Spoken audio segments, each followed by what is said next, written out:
தமிழில் 2 ரகர ஒலிகள் இருக்கு. ஒன்று வல்லின ஒலி, மற்றொன்று இடையின ஒலி. இந்த வல்லின ஒலியை நம்ம எப்படி சொல்லணும் அப்படின்னா, நாக்கை மேல் அன்னத்தின் மேல் வைத்து மூச்சுக்காற்று, வயிற்றிலிருந்து வரக்கூடிய மூச்சுக்காற்றை தடுத்து இர் என்று சொல்லணும். இர், ரா, ரா என்று மூச்சுக்காற்றை தடுத்து சொல்லணும்.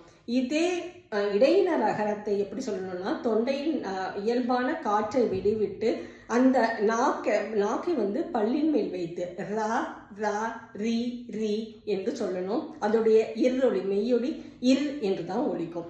இந்த இரண்டுக்குமான வேறுபாடு என்னன்னு பார்த்தீங்கன்னா, இந்த இடையின ரகரம் வருது, ஒலி வருது அப்படின்னா அந்த ஒலி பக்கத்துல மெய்யெழுத்து வரும். ஆனா வல்லின இருளொலி இருக்கு இல்லையா, அந்த ரகரத்தின் அந்த இருளொலிக்கு பக்கத்துல மெய்யெழுத்து வராது.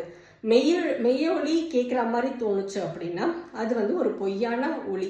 என்ன காரணத்தினால இந்த பொய்யான ஒலி கேட்குது அப்படின்னா, இப்ப இயற்கை அப்படின்னு சொல்லும்பொழுது இர்ரை நம்ம தடுக்கிறோம் இல்லையா, மூச்சு காத்த தடுக்கிறோம். அடுத்து கை என்கின்ற ஒரு உயிர்மை எழுத்தை சொல்லும் பொழுது அங்க அந்த கையில் இருக்கக்கூடிய மெய்யெழுத்தான இக்கு கூட்டல் ஐதான கை.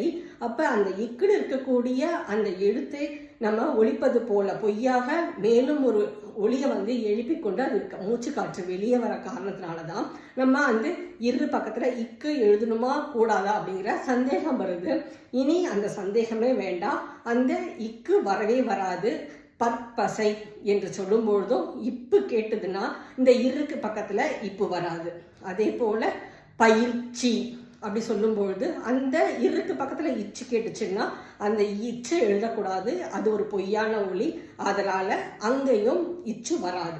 நல்ல கவனமா நம்ம தெரிஞ்சுக்க வேண்டியது என்னன்னா, இந்த வல்லின ரகரத்தின் இருக்கு பக்கத்துல, வல்லின இருக்கு பக்கத்துல எந்த மெய்யெழுத்துக்களும் வராது.